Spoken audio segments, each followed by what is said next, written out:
BBC প্রবাহে আপনাদের সবাইকে স্বাগত জানাচ্ছি আমি শারমিন রমা। শুরুতেই দেখে নেব আজ কি থাকছে। শিক্ষামন্ত্রীর পদত্যাগ ছাড়া যন্তর মন্তর ছাড়বেন না বিক্ষোভকারীরা, হুঁশিয়ারি সিজেপির। দুই পক্ষের বৈঠকে নানা শর্ত, প্রশ্ন ফাঁস রোধে কঠোর আইনের ঘোষণা সরকারের। ইরান জুড়ে ব্যাপক হামলা যুক্তরাষ্ট্রের, নিহত কমপক্ষে 4। তেহরানের সামরিক সক্ষমতা পুরোপুরি ধ্বংসের দাবি ট্রাম্পের, আরো কঠোর পরিণতির হুঁশিয়ারি। ইউক্রেনের বিভিন্ন স্থানে ব্যাপক হামলা রুশ বাহিনীর, পাল্টা জবাব দিতে রাশিয়ার ড্রোন সরবরাহ কেন্দ্র ও তেলের ডিপোয় হামলা কিয়েভের।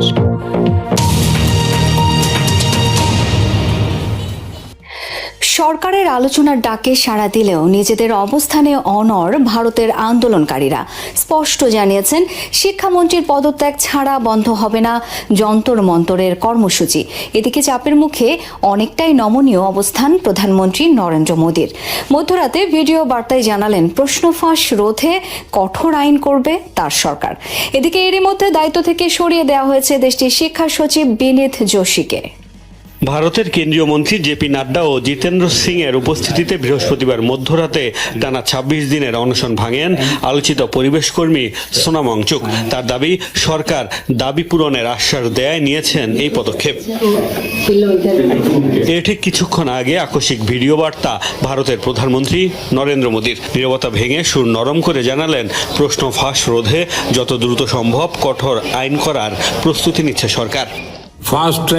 প্রশ্ন ফাঁসকারীদের দ্রুত বিচার করতে ফাস্ট ট্র্যাক কোর্ট গঠনের নির্দেশ দিয়েছি। দ্রুত বিচার ও কঠোর শাস্তির বিধান সহ একটি প্রস্তাব নিয়ে মন্ত্রিসভায় আলোচনা হবে। পরে যত দ্রুত সম্ভব পার্লামেন্টে চূড়ান্ত বিল পাশের জন্য পদক্ষেপ নেওয়া হবে। এখনো যন্তর মন্তরে অবস্থান হাজার হাজার আন্দোলনকারীর। তবে সরকারের আহ্বানে সাড়া দিয়ে আলোচনায় বসতে রাজি হয়েছে ককরোচ জনতা পার্টির প্রতিনিধিরা। বৈঠক হবে নিরপেক্ষ ভেন্যু কনস্টিটিউশন ক্লাব অব ইন্ডিয়ায়। যদিও তাদের অনড় অবস্থান, শিক্ষামন্ত্রীর পদত্যাগ সহ সব দাবি না মানা পর্যন্ত চলবে আন্দোলন। जंतर मंतर पर जो हमारा धरना चल रहा है वो जारी रहेगा जब तक धर्मेंद्र प्रधान इस्तीफा नहीं देते। ধর্মেন্দ্র প্রধান পদত্যাগ না করা পর্যন্ত যন্তর মন্তরে আমাদের ধর্ণা অব্যাহত থাকবে। তার পদত্যাগ ছাড়া অন্য কিছুই গ্রহণযোগ্য নয়। और हमारा जो प्रदर्शन है, সরকার নিরপেক্ষ স্থানে আমাদের সাথে বৈঠকে বসতে সম্মত হয়েছে। আমরা আমাদের দাবির বিষয়ে অনড়। ধর্মেন্দ্র প্রধানের পদত্যাগ, ক্ষতিগ্রস্ত পরিবারগুলোর জন্য ক্ষতিপূরণ এবং নিরীহ আন্দোলনকারীদের বিরুদ্ধে দায়ের করা সমস্ত এফআইআর প্রত্যাহার করতে হবে। চাপের মুখে শিক্ষা সচিব বিনীত যোশীকে পদ থেকে সরিয়ে দিয়েছে বিজেপি সরকার। তার পরিবর্তে দায়িত্ব দেওয়া হয়েছে নরেশ পাল গাংওয়ারকে। ভারতে এবার শিক্ষামন্ত্রী ধর্মেন্দ্র প্রধানের পদত্যাগের দাবিতে প্রতিবাদ মিছিল করেছেন কংগ্রেস ও বিরোধী দলীয় এমপিরা। ভারতে ককরোচ জনতা পার্টি ডাকে সাড়া দিয়ে রাস্তায় নামে লাখো শিক্ষার্থী। সংহতি জানায় কৃষক থেকে বলিউড তারকা সহ সব শ্রেণী পেশার মানুষ। মোট 7 রাজ্যে ছড়িয়ে পড়েছে শিক্ষার্থীদের যৌক্তিক আন্দোলন। শিক্ষাক্ষেত্রে অনিয়ম, দুর্নীতি, প্রশ্ন ফাঁসের অভিযোগে শিক্ষামন্ত্রী ধর্মেন্দ্র প্রধানের পদত্যাগ দাবি করে শিক্ষার্থীরা। এবার তাদের প্রতি সংহতি জানিয়ে ভারতের সংসদের বাইরে ডিসমিস প্রধান ব্যানার হাতে প্রতিবাদ কর্মসূচি পালন করেন বিরোধী দলের এমপিরা। এ সময় তারা ধর্মেন্দ্র প্রধানের বহিষ্কার চেয়ে একযোগে স্লোগান দিতে থাকে।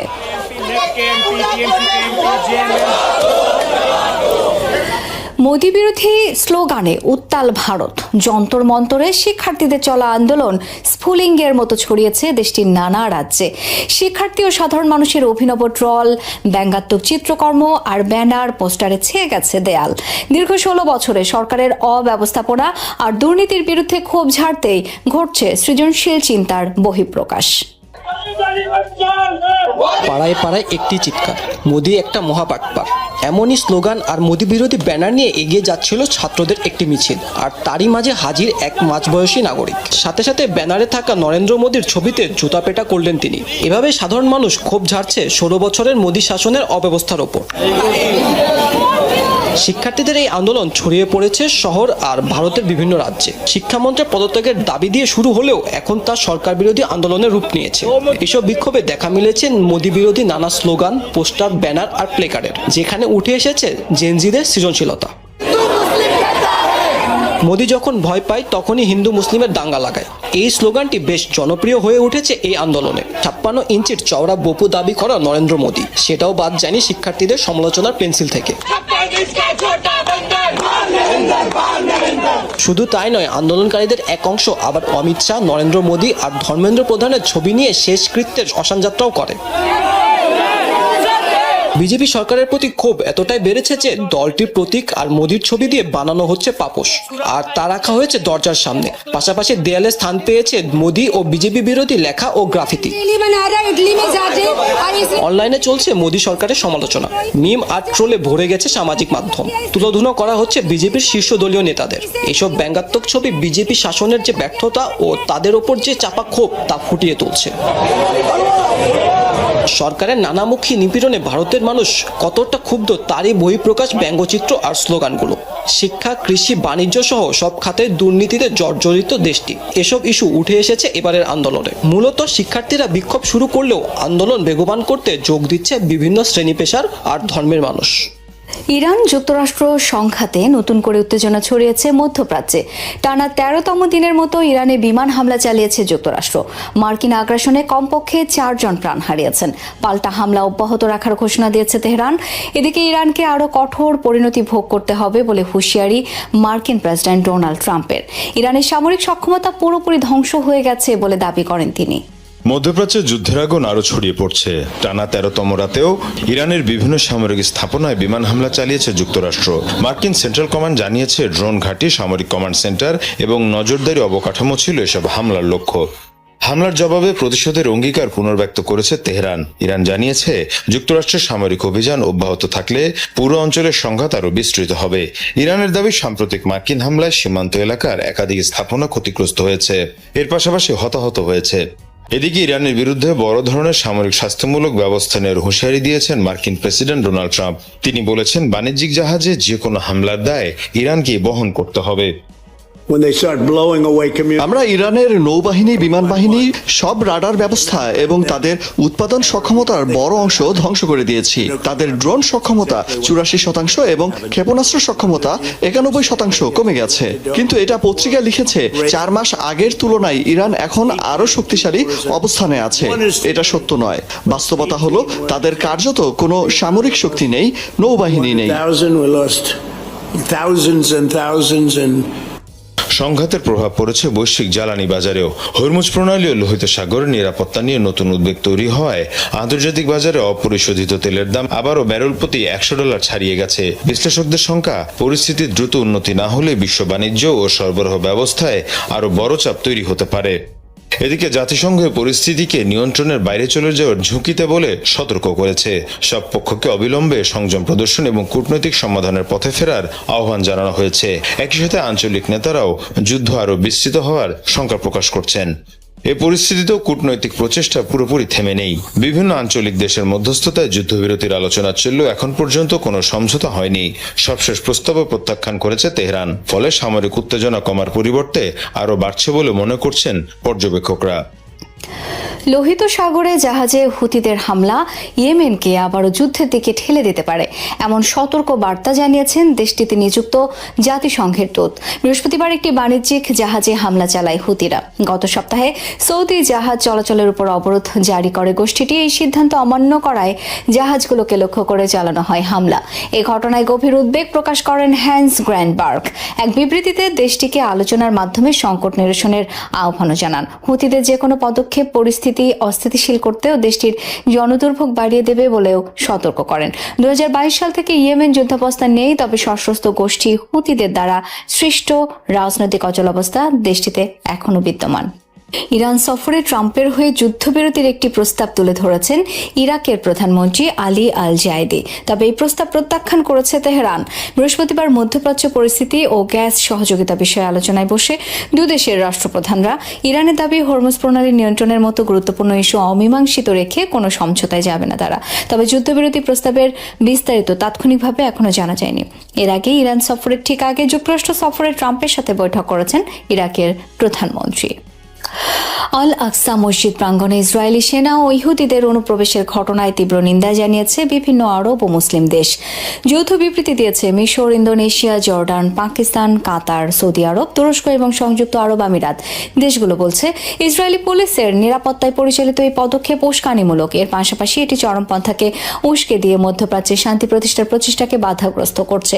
তারা জেরুজালেমের পবিত্র স্থানগুলোর ঐতিহাসিক ও আইনি স্থিতাবস্থা বজায় রাখার আহ্বান জানিয়েছে। পাশাপাশি আল আকসায় আরোপিত বিধিনিষেধ প্রত্যাহার এবং আন্তর্জাতিক সম্প্রদায়কে ইসরায়েলের বিরুদ্ধে কার্যকর পদক্ষেপ নেওয়ার আহ্বান জানিয়েছে। পাল্টাপাল্টি হামলায় আরও উত্তপ্ত হয়ে উঠেছে রাশিয়া ইউক্রেন রণক্ষেত্র। গত 24 ঘন্টায় ইউক্রেনের বিভিন্ন সামরিক বন্দর, ড্রোন উৎপাদন কেন্দ্র, জ্বালানি স্থাপনা ও ইউক্রেনীয় সেনাদের অবস্থানে ব্যাপক হামলা চালিয়েছে মস্কো। অন্যদিকে রাশিয়ার ধারাবাহিক হামলা প্রতিহত করা হয়েছে দাবি ইউক্রেনের। পাশাপাশি রুশ সেনাদের অবস্থান, ড্রোন সরবরাহ কেন্দ্র এবং একটি তেলের ডিপোতে আঘাত হানে কিয়েভ। জোরালো হামলা পাল্টা হামলায় নতুন মাত্রা পেয়েছে রাশিয়া ইউক্রেন যুদ্ধ। আরও বাড়ছে যুদ্ধের তীব্রতা। একদিকে নতুন এলাকা দখলের দাবি করছে রাশিয়া, অন্যদিকে রাশিয়ার অভ্যন্তরে একের পর এক ড্রোন হামলা চালিয়ে পাল্টা জবাব দিচ্ছে ইউক্রেন। রাশিয়ার দাবি, বেলিৎস্কয় শহরের নিয়ন্ত্রণ এখন তাদের হাতে। একই সঙ্গে ওডেসার সামরিক বন্দর, ড্রোন উৎপাদন কেন্দ্র, জ্বালানি স্থাপনা ও ইউক্রেনীয় সেনাদের অবস্থানে ব্যাপক হামলা চালানোর কথাও জানিয়েছে মস্কো। এছাড়া শত শত ইউক্রেনীয় ড্রোন ভূপাতিত করার দাবিও করেছে রাশিয়া। এদিকে ইউক্রেনের দাবি, গত 24 ঘন্টায় দুপক্ষের মধ্যে 250-র বেশি লড়াই হয়েছে। রাশিয়ার ছোড়া অধিকাংশ ড্রোন ও ক্ষেপণাস্ত্র ভূপাতিত করার দাবিও করেছে ইউক্রেন। পাশাপাশি পাল্টা হামলায় রুশ সেনাদের অবস্থান, ড্রোন সরবরাহ কেন্দ্র এবং একটি তেলের ডিপোকে লক্ষ্য বানিয়েছে কিয়েভ। ইউক্রেনের ড্রোন হামলায় সেন্ট পিটার্সবার্গের কাছে রাশিয়ার একটি পণ্য গুদামে আগুন লাগে। এমন উত্তপ্ত পরিস্থিতিতে ক্রেমলিনের দাবি, যুদ্ধ দ্রুত শেষ হওয়ার ব্যাপারে তারা আশাবাদী নন। তবে যুক্তরাষ্ট্রের সঙ্গে সংলাপ অব্যাহত থাকবে বলেও জানিয়েছে মস্কো।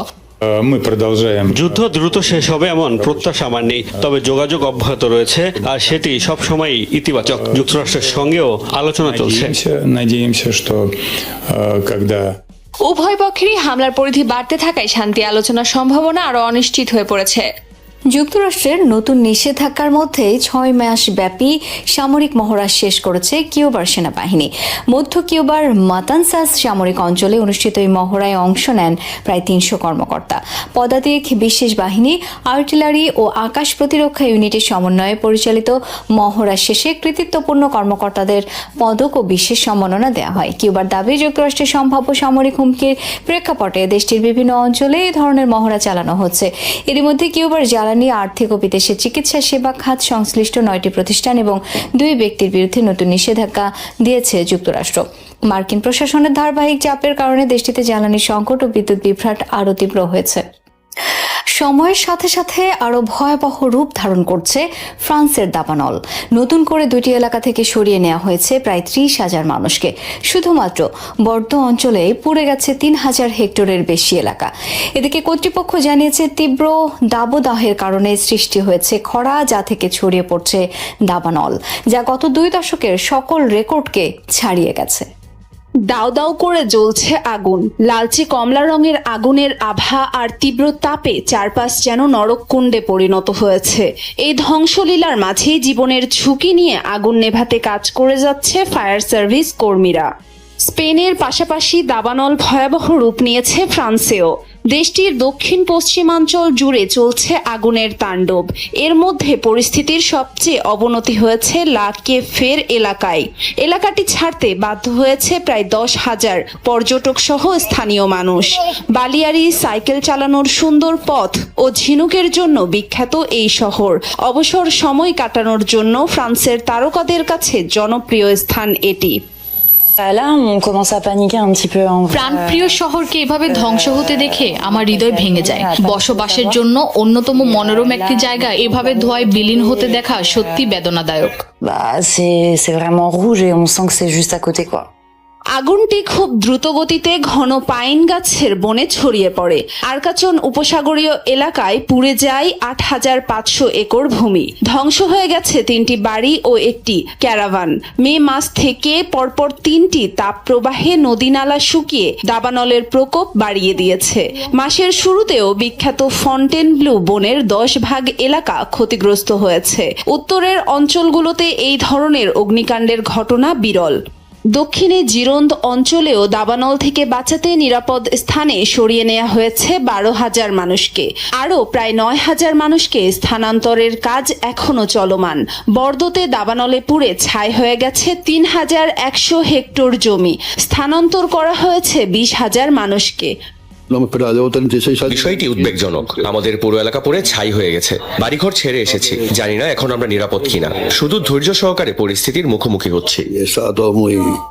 ইউরোপে দাবানল নতুন কোনো ঘটনা নয়, তবে এবছরের মতো ধ্বংসলীলা আগে খুব একটা দেখা যায়নি অঞ্চলটিতে। চিলির মধ্যাঞ্চলে বৈরী আবহাওয়ার তাণ্ডবে প্রাণ গেছে অন্তত 13 জনের, নিখোঁজ আরও 4 জন। কোকিম্বো অঞ্চলের বিভিন্ন শহরে বন্ধ হয়ে গেছে পানি সরবরাহ। দুর্গতদের জন্য পানিবাহী ট্রাক পাঠানো হচ্ছে। শহরটির একটি মোটেল বিনামূল্যে গোসলের ব্যবস্থা করে আলোচনায়। একই সাথে সেখানে ত্রাণ সামগ্রীও বিতরণ করা হচ্ছে। পরিস্থিতি মোকাবেলায় কোকিম্বো ও হুয়াস্কো প্রদেশে রাষ্ট্রীয় দুর্যোগ ঘোষণা করেছে সরকার। বন্ধ রয়েছে বেশ কয়েকটি মহাসড়ক। এই পরিস্থিতির মধ্যে আরেকটি ওয়েদার ফ্রন্ট এগিয়ে আসার ঘোষণা এসেছে। আবহাওয়া বিভাগ বলছে বৃষ্টিপাত স্বাভাবিক মাত্রায় থাকলেও পার্বত্য এলাকায় 10 থেকে 30 সেন্টিমিটার পর্যন্ত তুষারপাত হতে পারে। মধ্যপ্রাচ্যের কূটনীতিতে নতুন করে জন্ম দিয়েছে যুক্তরাষ্ট্র ও সৌদি আরবের বেসামরিক পারমাণবিক চুক্তি। এবার এই চুক্তির সঙ্গে আরেকটি শর্ত জুড়ে দিয়েছেন মার্কিন প্রেসিডেন্ট ডোনাল্ড ট্রাম্প। সেই শর্ত হলো সৌদি আরবকে আব্রাহাম অ্যাকর্ডে যোগ দিতে হবে। অর্থাৎ সৌদি আরবের সঙ্গে যুক্তরাষ্ট্রের বহুল আলোচিত বেসামরিক পারমাণবিক চুক্তি কার্যকর হবে শুধুমাত্র তখনই যখন রিয়াদ ইসরায়েলকে স্বীকৃতি দিয়ে আব্রাহাম অ্যাকর্ডে যোগ দেবে। নিজের সামাজিক যোগাযোগ মাধ্যম ট্রুথ সোশ্যালে ট্রাম্প লিখেছেন, এই বেসামরিক পারমাণবিক চুক্তি শুধুমাত্র শান্তিপূর্ণ উদ্দেশ্যে ব্যবহারের জন্য। এতে কোনো ধরনের ইউরেনিয়াম সমৃদ্ধকরণ থাকবে না, তবে এটি পুরোপুরি নির্ভর করছে সৌদি আরবের আব্রাহাম অ্যাকর্ডে যোগ দেওয়ার উপর। এখন পর্যন্ত সৌদি আরবের অবস্থান স্পষ্ট। দেশটি বহুবার জানিয়েছে স্বাধীন ফিলিস্তিন রাষ্ট্র প্রতিষ্ঠার বিষয়ে বাস্তব অগ্রগতি না হলে তারা ইসরায়েলকে স্বীকৃতি দেবে না। এ কারণেই ট্রাম্পের নতুন শর্ত বাস্তবে কতটা কার্যকর হবে তা নিয়ে প্রশ্ন উঠেছে। চুক্তির পূর্ণাঙ্গ নথিও এখনো প্রকাশ করা হয়নি। ফলে এই শর্তটি চুক্তির আনুষ্ঠানিক অংশ কিনা কিংবা সৌদি আরব এতে সম্মতি দিয়েছে কিনা সেটিও পরিষ্কার নয়। 2020 সালে ট্রাম্প প্রশাসনের মধ্যস্থতায় আব্রাহাম অ্যাকর্ড স্বাক্ষরিত হয়। এর মাধ্যমে সংযুক্ত আরব আমিরাত ও বাহরাইন প্রথমবারের মতো ইসরায়েলের সঙ্গে আনুষ্ঠানিক কূটনৈতিক সম্পর্ক স্থাপন করে। পরে সুদান, মরক্কো ও কাজাখস্তান এই উদ্যোগে যোগ দেয়। যদি সৌদি আরবও এই চুক্তিতে যোগ দেয় তাহলে সেটিকে মধ্যপ্রাচ্যের কূটনীতিতে একটি ঐতিহাসিক ঘটনা হিসেবে ধরা হবে এবং তা হবে ইসরায়েলের বড় বিজয়। সৌদি আরব ও যুক্তরাষ্ট্রের পারমাণবিক চুক্তির ঘোষণাকে স্বাগত জানিয়েছে ইসরায়েল। প্রধানমন্ত্রী বেনিয়ামিন নেতানিয়াহুর কার্যালয় এক্সে এক বিবৃতিতে বলেছে, সৌদি আরবের আব্রাহাম অ্যাকর্ডে যোগ দেওয়া মধ্যপ্রাচ্যের শান্তির পথে এক ঐতিহাসিক অগ্রগতি হবে। যদিও বিবৃতিতে পারমাণবিক চুক্তির বিষয়ে আলাদা কোনো মন্তব্য করা হয়নি। সৌদি যুবরাজ মোহাম্মদ বিন সালমান আগেই সতর্ক করে বলেছিলেন, ইরান যদি পারমাণবিক বোমা তৈরি করে তাহলে আমরাও যত দ্রুত সম্ভব একই পথ অনুসরণ করব। এই কারণেই যুক্তরাষ্ট্রের সঙ্গে সৌদির পারমাণবিক সহযোগিতা নিয়ে আন্তর্জাতিক অঙ্গনে উদ্বেগ রয়েছে। তবে ট্রাম্প জোর দিয়ে বলেছেন, এই চুক্তি কেবল শান্তিপূর্ণ জ্বালানি উৎপাদনের জন্য, এতে সামরিক উদ্দেশ্য ব্যবহারের সুযোগ থাকবে না। এখন চুক্তিটি পর্যালোচনার জন্য মার্কিন কংগ্রেসে যাবে। ট্রাম্পের রিপাবলিকান পার্টির সংখ্যাগরিষ্ঠতার কারণে এটি অনুমোদন পাওয়ার সম্ভাবনাই বেশি বলে ধারণা করা হচ্ছে। এদিকে সবচেয়ে বড় প্রশ্ন রয়ে গেছে একটাই, ফিলিস্তিন রাষ্ট্র প্রতিষ্ঠার আগেই কি সৌদি আরব ইসরায়েলকে স্বীকৃতি দিয়ে আব্রাহাম অ্যাকর্ডে যোগ দেবে, নাকি নিজেদের দীর্ঘদিনের অবস্থানেই অনড় থাকবে? এই প্রশ্নের উত্তরই নির্ধারণ করতে পারে যুক্তরাষ্ট্র সৌদি পারমাণবিক চুক্তির ভবিষ্যৎ। ইরানের সঙ্গে যুক্তরাষ্ট্র ও ইসরায়েলের চলমান যুদ্ধের মধ্যে ইয়েমেনের হুতি বিদ্রোহীদের হামলা এবং বাব আল মানদেব প্রণালী বন্ধের ঘোষণায় আবারও অস্থির হয়ে উঠেছে বৈশ্বিক তেলের বাজার। গত এক মাসে আন্তর্জাতিক বাজারে প্রতি ব্যারেল তেলের দাম $20 বেশি বেড়েছে। বিশ্লেষকদের আশঙ্কা, এই প্রণালীতে পূর্ণাঙ্গ অবরোধ কার্যকর হলে যুদ্ধ আরও বিস্তৃত হওয়ার পাশাপাশি বৈশ্বিক জ্বালানি সরবরাহ পড়তে পারে বড় সংকটে। 21 জুলাই হুতিরা বাব আল মানদেব প্রণালী বন্ধের ঘোষণা দেওয়ার পর 23 জুলাই জানায় ওই এলাকায় 2টি সৌদি তেলবাহী ট্যাঙ্কারে হামলা চালিয়েছে তারা। এরপর থেকেই প্রণালীটি দিয়ে কমে গেছে জাহাজ চলাচল। এখনও পুরোপুরি অবরোধ কার্যকর না হলেও হামলা ও হুমকির কারণে বেশ কয়েকটি জাহাজ তাদের রুট পরিবর্তনে বাধ্য হয়েছে। বিশ্লেষকদের মতে বাব আল মানদেবে অবরোধ কার্যকর হলে তা চলমান সংঘাতে নতুন একটি ফ্রন্ট খুলে দিতে পারে। এতে যুক্তরাষ্ট্রকে নতুন করে সামরিক হস্তক্ষেপ করতে হতে পারে, যা হরমুজ প্রণালীতে জাহাজ চলাচলের নিরাপত্তা নিশ্চিত করার সক্ষমতার উপরও চাপ সৃষ্টি করবে। একই সঙ্গে সৌদি আরব থেকে ইউরোপে ডিজেল রপ্তানিও ব্যাহত হওয়ার আশঙ্কা রয়েছে। হরমুজ প্রণালীর তুলনায় কম গুরুত্বপূর্ণ হলেও বাব আল মানদেব বিশ্বের অন্যতম কৌশলগত নৌপথ। কেপলারের তথ্য অনুযায়ী গত মাসে এই পথ দিয়ে প্রতিদিন প্রায় ৬২ লাখ ব্যারেল তেল পরিবহন হয়েছে। এর বড় একটি অংশ সৌদি আরবের ইয়ানবু বন্দর থেকে রপ্তানি হয়।